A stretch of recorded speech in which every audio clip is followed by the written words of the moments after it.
Each week for the past few weeks, I have been bringing up storylines that I think were a turning point in comic books, not just comic books themselves, those series that they were in. This week, it is Daredevil Born Again, issues 226 of Daredevil, all the way up to 233 and sort of beyond, depending on where you think the storyline ends. But those are the official issues. This is what I believe. I think it's Frank Miller's second run. He had worked with David Musichelli before with Batman Year One, and he works with him again here. Daredevil, let me go ahead and bring it up. This is one of my favorite storylines of any genre, any platform, especially when it comes to comic books, because, like I said, here we go. Here are the covers. Oh, hold on. There we go. So these are the covers of what is officially considered to be the Born Again storyline. And by the way, one of those covers, the only one I actually have in the store right now, if you go down to the bottom here, Daredevil 232, I actually have that in here. It's one of my favorite covers of all the Daredevil run. This is him on the cover fighting a character named Nuke, who is been a beneficiary of the super soldier serum, and that's what kind of brings Captain America into the last part of the storyline. But this storyline was the epic storyline in which Karen Page, for those of you, most of you will be familiar with this storyline because of season 2 of the Netflix Daredevil series. That was kind of loosely based on it. So season 3. It was season 3, actually. Season 3, I'm sorry. Season 3, thank you. It was loosely based on this one. So this is a storyline where Daredevil's longtime girlfriend from the past, she goes to Hollywood to become a movie star. She starts out making a lot of money, but then she picks up a heroin habit. She ends up eventually doing, porn. And this is they actually put this in the comic. This is the mid-'80s. And they were addressing topics like porn and heroin. This is when you know you're Frank Miller or Chris Claremont, and you can do whatever the hell you want, and nobody's gonna say shit. Just sit down, and when I'm done, I'll send it to you. That's what it was, because every taboo subject in the mid-'80s that was taboo for us as kids was in this series. So she ends up going to Mexico doing porn. She loses all her money, and she ends up selling the secret of Matt Murdock being Daredevil to anybody who can give her a one hit of heroin, not even a bunch of heroin, not even about one hit. She sells Daredevil's secret identity to a drug dealer for one hit. That information works its way back up to the Kingpin, and he basically sets out trying to ruin Daredevil's life by framing him, getting him to lose his legal license, framing him for murder, all kinds of stuff. Foggy, his friend, his fellow attorney, ends up basically saving him in each of these legal cases, but he ends up losing his law license. And then Daredevil goes to the Kingpin after he figures out it's him that's been framing him, and they have this fight where Kingpin beats him up. And then he straps him to a cab and tries to kill him, and Daredevil escapes that. So Daredevil, most of the heart of the series is Daredevil going to get his life back, trying to get a job. The Kingpin continues to follow him, blows up his apartment, all kinds of stuff like that. But what ends up happening as a reporter, for those of you who have been collecting Marvel Comics, you'll know who he is. Ben Urich was a reporter who started investigating the Kingpin and starting to tie these things together. And then so the Kingpin started to send assassins, like the nurse who's in there. He started sending assassins after him, and Daredevil starts to protect him. And more Daredevil, is starting to put everything together about how he did it, what he did it. He doesn't know it's Karen Page that has sold him out yet until he meets her again. But there's one in particular incident where the Kingpin's men beat him up. I think it was the Kingpin that beat him to death. And that's when he crashed into the river with the cap. His mother, who he hasn't seen since she left her father, who is a boxer, he stumbles into the gym where Jack Murdock was boxed at, and somehow his mother finds him and brings him back to health and heals him. He starts rebuilding everything, but the Kingpin, and this is what Frank Miller does an excellent job in showing you the flaws of the Kingpin. They would do it again with a different group of writers later on when the Daredevil flips the script and does the same thing to the Kingpin. The Kingpin could have just left things alone, but he just wanted to destroy Daredevil. And so he starts making mistakes. He hires Nuke, which he's just the guy who's on this cover. He basically has a American tattoo tattooed to his face. That's what gets Captain America's attention. And Nuke just starts killing like the innocents and stuff like that. And the Kingpin wants to draw Daredevil out of hiding. And he does so but he does so in a way that allows Ben Urich to connect all these murders and stuff to Kingpin publicly. And one of the biggest things about the Kingpin in the mid-'80s is his reputation. He did not want to be publicly known or attached with crime. He had a squeaky clean record and nobody could touch him. And just the implication that he was involved in crime ended reporters' careers. But Ben Urich, but because of the mistakes he made with the obsession of trying to kill and ruin Matt Murdock, he starts messing up. And it starts a cycle that would eventually tarnish the Kingpin to the point where towards the end he was just viewed as a thug, as a criminal. He no longer was viewed as that high point of society, and he always held that against Matt Murdock. Eventually, years later, there was another storyline. I forgot the name of it, but I was just reading it today, a reference where the Kingpin is just starting to get. The cases are starting to catch up to him, and Daredevil's making it so that he's got his law license back. He's subversively screwing with the Kingpin the same way that the Kingpin screwed at him back in these issues. Kingpin ends up going in prison. Daredevil goes and mocks him. I mean, and they have this relationship with each other for a time where no one knew who Daredevil was except for the Kingpin, and he had everyone out that knew. That secret killed the drug dealers. Everybody was killed. The one person, it's another thing he screwed up. He tried to kill Karen Page, and Daredevil was tracking the assassin. Didn't he murder Karen Page? Or have her killed?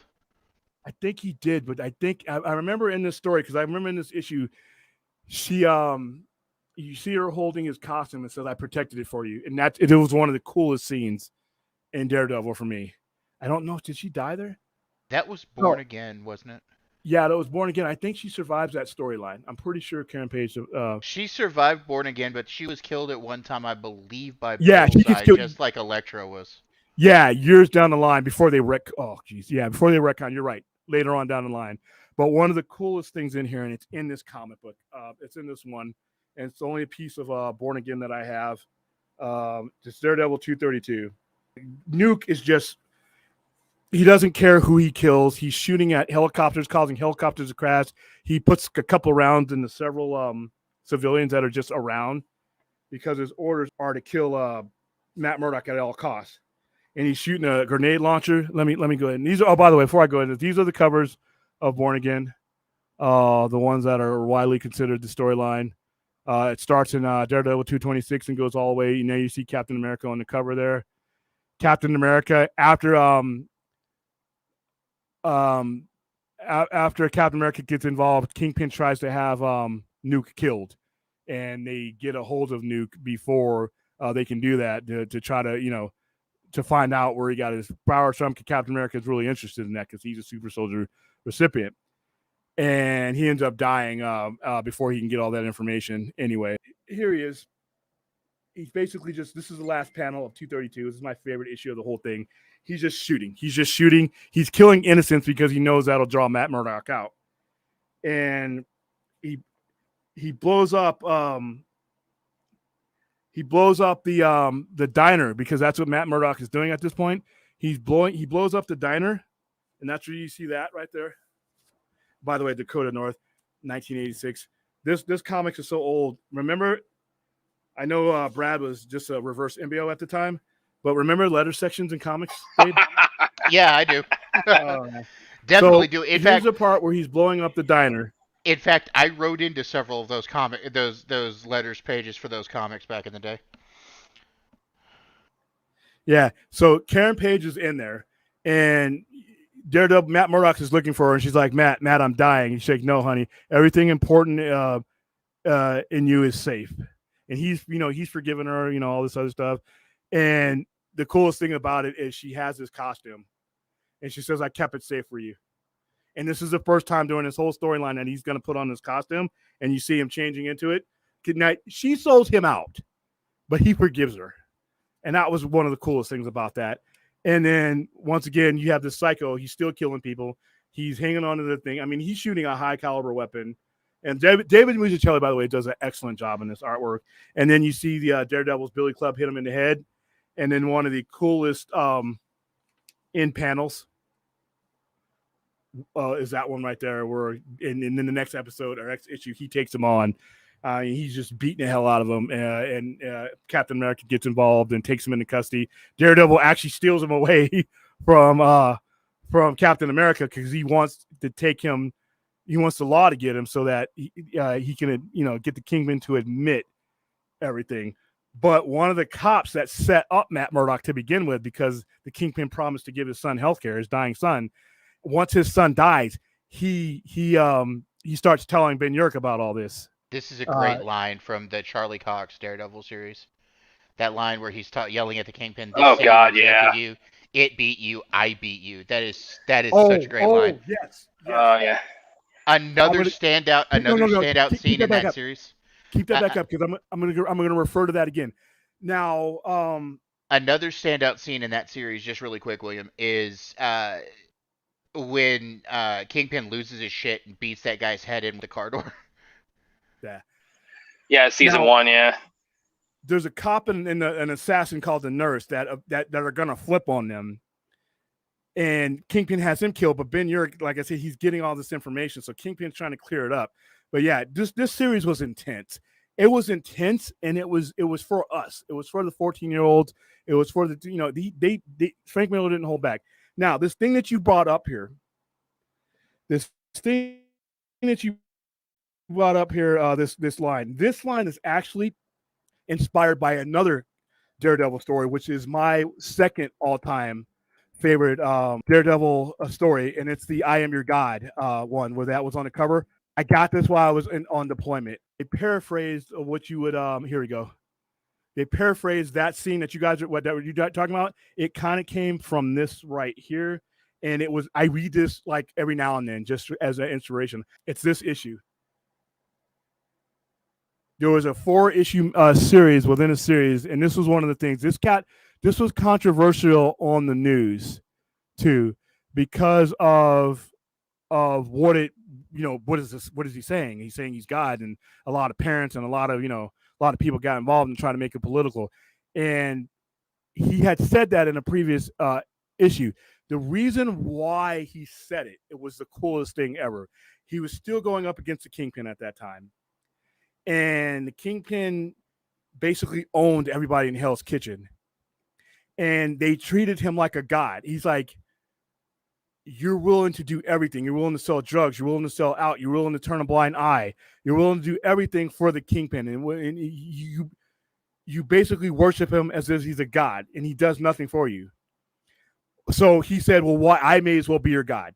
That's not what necessarily he meant, but he said, if you're going to worship something, if you're going to root for something, how about root for me? I'm here trying to save your city. The Kingpin is just using you up and throwing you away. And he's like, and I remember the speech, it's like, all I'm trying to do, and this is when people were starting to realize that Matt Murdock was Daredevil, but they couldn't prove it. So he was sitting in this community meeting, and they were talking about how Daredevil has an effect on the community, and is he good or bad? And then he says, listen to you guys, you're sitting here talking about Daredevil, one guy, and but you'll give yourselves over to the Kingpin who rules you like a god. He says, all I'm trying to do is fight for something that we can all live in, not just me in a mask, but all of you guys. And that's what he was meaning. If you were going to spend yourself worshiping anyone, he said you shouldn't worship anybody like that. Why not me? And then he tells him, I can't do it without you. I'm one guy with a billy club with a special set of abilities, but I can fight one guy at a time. I can fight one villain at a time. Until you guys as a city reject him, I'm just going to keep fighting and fighting and fighting, and it's not going to make much of a change. So when I heard that and I saw that when Charlie Cox line, I immediately thought of that episode. And I have those episodes or those issues here, and those are that run. I think it was Bendis. That was my favorite extended run of Daredevil. So, but yeah, that's what that series meant to me, and I think it was a turning point. A lot of my earlier turning points that I brought up are been Frank Miller stuff, because Frank Miller brought the stark reality of living in an inner city to comic book readers when no one else wasn't going to. No one could do it. See, I didn't care about Daredevil really before Frank Miller reached into Daredevil, and Frank Miller made me care about Daredevil.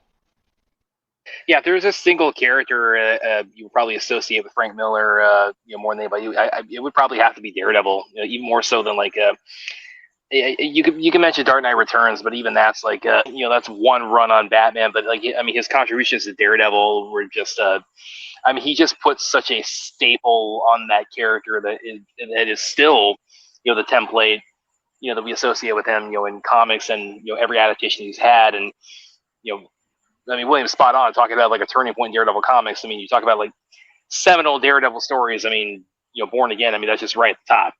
Yeah, fighting in Purple Man.